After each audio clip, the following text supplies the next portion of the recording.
बोले ये सब क्या है? बोले खून पस हड्डी मांस का एक पिंड है। ये जो जया सुता, ये पत्नी मेरा, बेटा मेरा, बेटी मेरा, इस सारे ममता को त्याग कर क्षण भंगुर इस जीवन को, क्षण संसारी को क्षण भंगुर समझकर विरागों का रसिक होकर भाव से भक्ति में लीन हो जाइए। बोल धर्म भजस्व संतत तज लोक धर्मान सेवस्ति सदा पुरुषादु पुरुषांजहि काम तृष्णा अभ्यस्त दोष गुण चिंतन चिंतन माशो मुक्तवः सेवा क्यथा रसमहो नितिरम पिबतवम।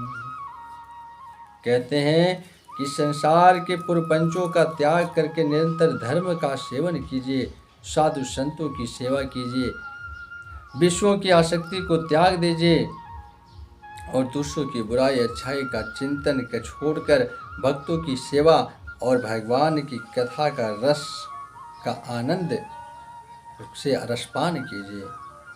गोकर्ण जी के उपदेश को सुनकर वन को चले गए और भागवत जी का 10वें स्कंद का पाठ करते करते भगवान श्री कृष्ण का ध्यान करके अंत में श्री कृष्ण को प्राप्त कर लिया। पिता का देहांत तो हो गया, मोक्ष की प्राप्ति हुई। बच्ची माँ को एक दिन आया गोकर्ण जी में धुनकारी और आकर कहा, बुढ़िया चल निकाल, कहाँ सोना चांदी छुपा कर रखा है, जुए में हार के आया था। जब बोला बेटा कुछ नहीं है, तो याग जो जलता हुआ आग था उससे अपनी माँ को मारा। माँ को गुस्सा आया, किसी तरह वो कुएं में कूदकर अपनी जान को त्याग दी। घर में बच गई कौन? माता चल बसे, पिता चल बसे, बचे गोकर्ण जी महाराज। गोकर्ण जी महाराज ने सोचा कि ये छठ का कोई भरोसा नहीं, अब की बार तो नंबर मेरा ही है। संत आदमी थे, निकल पड़े तीर्थ यात्रा में। बच गए घर में सिर्फ धुंधकारी ने 5-5 वेश्याओं को ले आया। घर में 5-5 वेश्याओं को लेकर आया, आराम से घर में रहने लगे। वेश्याओं को इच्छाओं को पूर्ण करने के लिए तरह तरह के काम करने लगे, लूटना, काटना, मारना, और अच्छा क्या काम करेगा। ऐसा एक बार उसके एक वेश्या ने कहा कि देखो हमें सोने की हार चाहिए, बड़ी कीमती होनी चाहिए। उन्होंने गया, जाके राजा के घर में डाका डाला और उठा कर ले आए महाराज। अब 5 मिलकर सोचने लगा कि ये तो चोरी करता है, इतने महंगे सामान लाया, अब ये चोरी अगर किया तो अगर पकड़ा गया तो ये तो जाएगा ही, हम सब फंसेंगे। बोले क्या करना चाहिए? रातों रात 5 मिलकर प्लान बनाया और उसे सोता हुआ बांधकर उसे याग का जलता हुआ अंगारा मुंह में ठूस ठूस कर मार डाला। चिल्लाता रहा बेचारा। 5 ने मिलकर मारा और सब गहने जेवर सोने संपत्ति सारा लेकर रातों रात 9-11 हो गए। जब चल बसे, धुंधकारी ने इतने पाप किए थे, अब उसका पाप का प्रायश्चित तो हुआ नहीं। इधर गोकर्ण जी महाराज सारे तीर्थों का भ्रमण करते हुए एक दिन सोचा, बगल में ही कथा करने के लिए आए हुए थे, तो सोचा चल, अपने संत आदमी थे, रात का विषय था, सोचे चल किसी को क्यों डिस्टर्ब करें, क्यों परेशान करें, अपने घर में ही सो जाते। अपने घर में आया, सोना चाहा तो तरह तरह के भयानक दृश्य को देखने लगे महाराज। कोई भेड़ का बच्चा बनकर सामने आ गया, तो कभी भैंसा बनकर, कभी इंद्र बन जाता था, कभी अग्नि का गोला धधकता हुआ, कभी राजा तो कभी पुरुष के रूप में तरह तरह के डरावने दृश्य दिखाने लगे। गोकर्ण जी महाराज बोले कि कौन है आप, सामने क्यों नहीं आते हो, सामने आओ। सामने तो आया और जब पूछे कि आप हैं कौन, वो तो कुछ बोलना चाह रहा था, लेकिन मुंह से आवाज़, इतने पाप किए थे कि मुंह से आवाज़ भी नहीं निकल पा रहे थे। गोकर्ण महाराज ने जल लिया, मंत्र द्वारा उसे मंत्र अभिषेक करके जब छोड़ा तो उसके मुख से आवाज निकला। कहते हैं यहं भ्राता तवो देशोऽस्मि धुंधकारी रीति नामतः शक्येनेव दोषेण ब्रह्मतत्त्वं नाशितं मया। कहते हैं कि हे गोकर्ण जी महाराज, मैं आपका भाई धुंधकारी हूँ और मैं अपने पाप कर्मों के कारण ब्रह्म तत्व को नष्ट कर लिया और मैंने इतने पाप किए कि मुझे प्रेत योनि को प्राप्त हुआ है। धुंधकारी ने जब ऐसा कहा, गोकर्ण जी महाराज ने कहा कि मैंने तो तुम्हारा गया में ही सुनकर तुम्हारा श्राद्ध कर दिया था, फिर तुम्हें मुक्ति नहीं मिली क्या? धुंधकारी कहते हैं, धुंधकारी ने कहा कि गया श्राद्ध कि महाराज अगर ऐसे 100 भी श्राद्ध अगर गया में जाके 100 श्राद्ध भी कर दिया जाए फिर भी हमारी मुक्ति नहीं मिल सकती। सोचो कितना पाप किया है। गोकर्ण जी महाराज ने कहा ठीक है, आप अभी जाइए, मैं आराम करता हूँ, सोचता हूँ फिर सुबह तुम्हारे उपाय करेंगे। बोले भैया मुझे कुछ उपाय कर दो। बोले सुबह करेंगे। रात भर सोए, रात भर महाराज ने विचार किया, कुछ समझ में नहीं आया। सुबह को भगवान को अर्घ्य देकर सूर्य भगवान को ही रोक दिया। सूर्य भगवान से पूछे कि किसका क्या उपाय है। सूर्य भगवान ने कहा श्रीमद् भागवतान मुक्ति। बोले श्रीमद् भागवत से ही इसकी मुक्ति होगी। उस समय गोकर्ण जी महाराज ने वहाँ पे ज्ञान यज्ञ करवाया, सभी को निमंत्रण दिए, सभी आए। बड़े बड़े ऋषि मुनि, सब तरह तरह के गांव के सभी लोग जमा हुए। 7 गांठ वाला एक बांस रखा गया। को धुंधकारी प्रेत योनि में आते थे, हवा इधर मारता था कि उड़ा के उधर ले जाते थे, आकर किसी तरह उसी में आके घुस कर बैठे, मन से कथा को श्रवण किए। एक दिन की कथा समाप्त हुई, एक गांठ धड़ाम से फूटा। दूसरे दिन की जब कथा विराम हुई, दूसरी गांठ, तीसरे दिन की कथा विराम हुई, तीसरी गांठ टूटा, धड़ाम धड़ाम से आवाज करता गया। 7 दिन में 7 गांठ टूटी। तो उनके लिए स्वयं देखे महाराज बैंकुट धाम से रथ लेकर उतर पड़े। और जब आए तो एक रथ जब आए तो लोग देखते हैं कि दिव्य शरीर को प्राप्त हुआ, रथ पर सवार हुए और कहते हैं धन्या भाग्यवती वार्ता प्रेत पीड़ा विनाशने सप्ताहोपि तथा धन्या कृष्ण लोक फल प्रद। कहते हैं भैया नमस्कार, धन्य आपकी भागवत और ये भागवती वार्ता जो प्रेत पीड़ा को भी विनाश कर देने वाली है, उससे भी बड़ी तो ये सप्ताह यज्ञ धन्य है जो कृष्ण लोक को फल देने वाला है। चलने वाले थे कि गोकर्ण जी महाराज ने कहा रुक जाओ। बोले क्या? बोले जब यहाँ पे कथा तो सभी ने श्रवण किया है, फिर एक ही रथ क्यों आया? भगवान के पार्षदों ने कहा कि देखिए महाराज, कथा सब कुछ श्रवण किए हैं, सब करते हैं, लेकिन इन्होंने जिस भाव से कथा को श्रवण किया है, इस भाव से कथा को किसी ने श्रवण किया ही नहीं। इसकी तो मुक्ति हो गई, इसके लिए इसलिए रथ आया। आप फिर से कथा का आयोजन कीजिए और जितने लोग कथा को श्रवण करेंगे, मनन करेंगे, उतने सभी के लिए अलग अलग रथ है और सभी के लिए पार्षद आएंगे। फिर से इन्होंने कथा को आयोजन किया और जब कथा को आयोजन किया तो इस बार सभी लोगों ने बड़ा मन से कथा को श्रवण किए। सबके लिए अलग अलग तरह दिव्य रथ प्रकट हुए और कहते हैं जिस प्रकार योद्धावासिन पूर्व तथा रामिन संगता तथा कृष्ण ते नितार गोलोकम योगी दुर्लभम। जिस प्रकार राम जी के साथ में सभी सीधे बैंकुट धाम को गए थे, उसी प्रकार कृष्ण कथा को सुनकर भगवान स्वयं प्रकट हो गए और गोकर्ण जी को सीने से लगा लिया। सबके लिए दिव्य रथ पर सब सवार होकर सभी की सभी गोलोक धाम को चल बसे। इस कथा को आध्यात्मिक भाव से समझना बहुत जरूरी है। ये आत्मदेव कथा को हमें अगर समझना चाहिए सभी को। ये आत्मदेव कौन है? ये आत्मदेव को अगर बोला जाए ये कौन है, ये धुंधकारी कौन है, गोकर्ण जी महाराज कौन है? आध्यात्मिक दृष्टि से समझा जाए तो तुंग मने होता है श्रेष्ठ और भद्रा मने कल्याण। मतलब हम शरीर जो इस शरीर धारण किए हुए हैं, ये श्रेष्ठ शरीर धारण किए, यहाँ से हम अपने जीवन के कल्याण को कर सकते हैं। बाबा तुलसीदास कहते हैं, बड़े भाग्य मनुष्य तन पावा, सुर दुर्लभ सद ग्रंथ न गावा।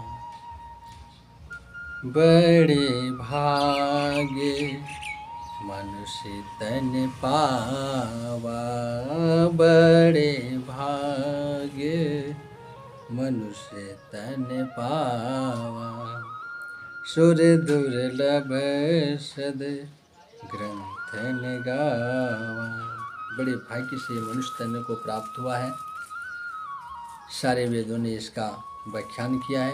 ये मनुष्य तन यूं ही नहीं मिलता है, जब भगवान की जीव के प्रति परम कृपा होती है, भगवान को उस पर दया आती है, तब जाके मनुष्य तन की प्राप्ति होती है। और हम सभी श्रेष्ठ शरीर को पाकर अगर मुक्ति के लिए कुछ नहीं कर पाते हैं, नहीं करते हैं, तो फिर वही जन्मों जन्म की पुनरपि जननम पुनरपि मरणम पुनरपि जननी जठरे शयनम की काम करनी पड़ेगी। ये धुंधली देवी कौन है? बोले ये धुंधली देवी ही बुद्धि देवी है। जो हम सभी के अंदर जो बुद्धि है, यही हमारी दूसरी पत्नी है, पहली पत्नी, और यही हमें कुतर्क करके भटका देते हैं। गोकर्ण जी महाराज कौन है? बोले गो माने इंद्रियां और कर्म माने कान। जैसे कान, आँख, नाक, मुंह, मन, ये सब गोकर्ण ही है। गोकर्ण जी महाराज ज्ञान देने वाले हैं। गोकर्ण जी महाराज कहते हैं, कोई तन दुखी कोई मन दुखी, कोई धन बिना रहते उदास, थोड़ी थोड़ी सब दुखी, सुखी राम के दास, सुखी राम के दास। इस संसार में कोई दुख है, कोई मन से दुख है, कोई तन से दुख है, आखिर दुख तो सभी का है। और अगर पूछा जाए सुखी कौन है, तो जो प्रभु के चरणों में अपने आप को जिन्होंने समर्पित कर दिया हो, वही ओरिजिनल सुखी है।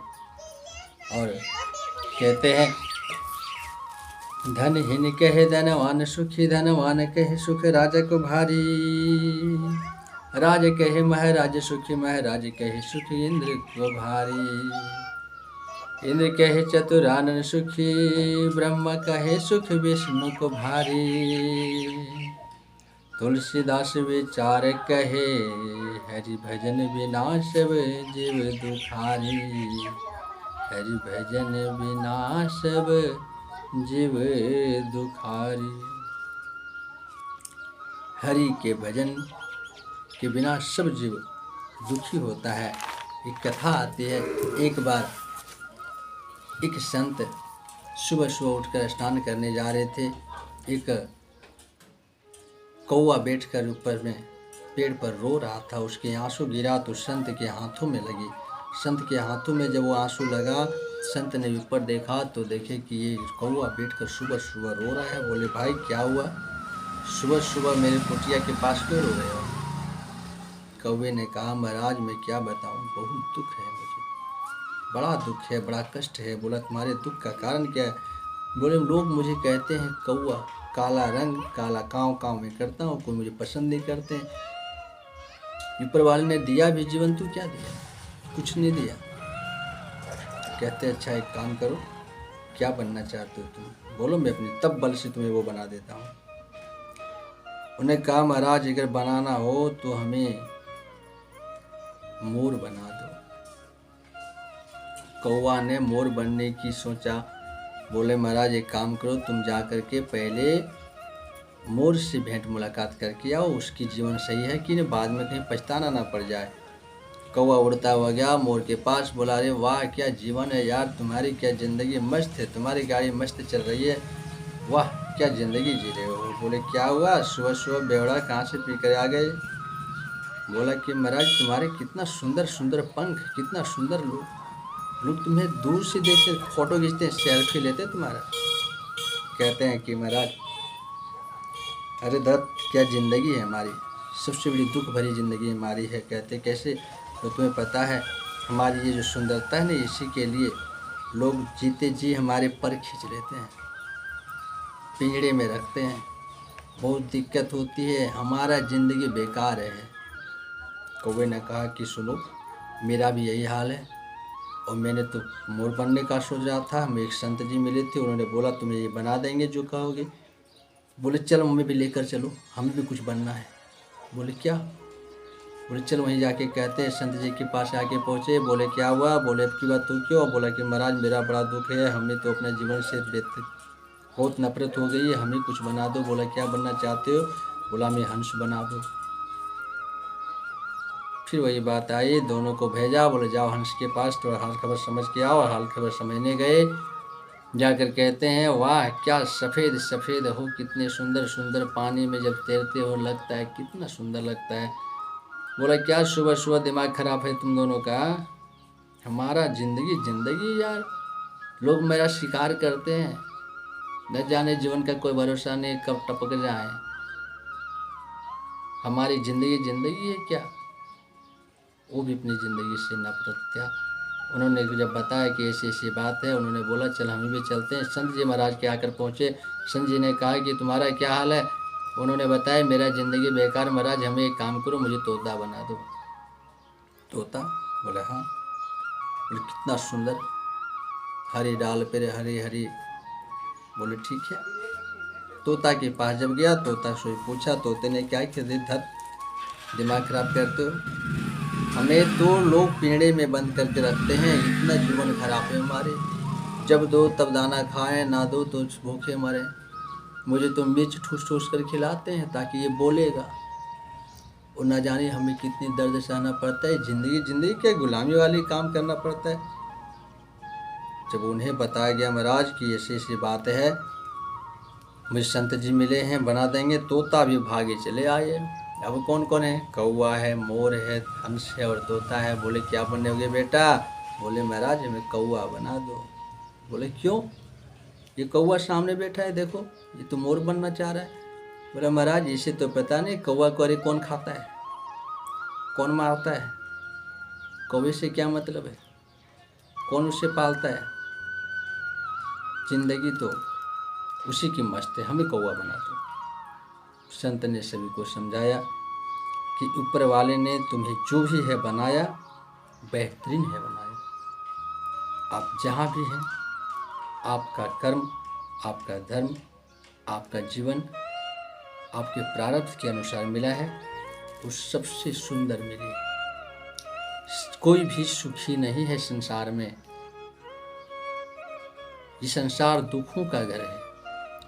अर्जुन ने पूछा कृष्ण से संसार क्या है महाराज। बोले संसार दुखालयम शाश्वत, ये संसार दुखों का घर है। अगर औषधालय में जाओगे तो क्या मिलेगी, औषधि।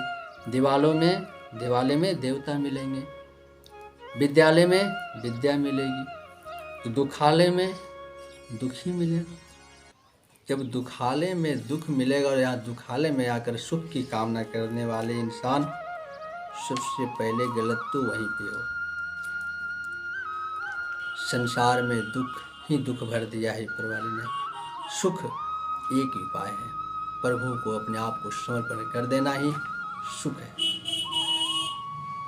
आज इस कथा के माध्यम से हम सब ने इस चीज़ को, कथा को श्रवण करी।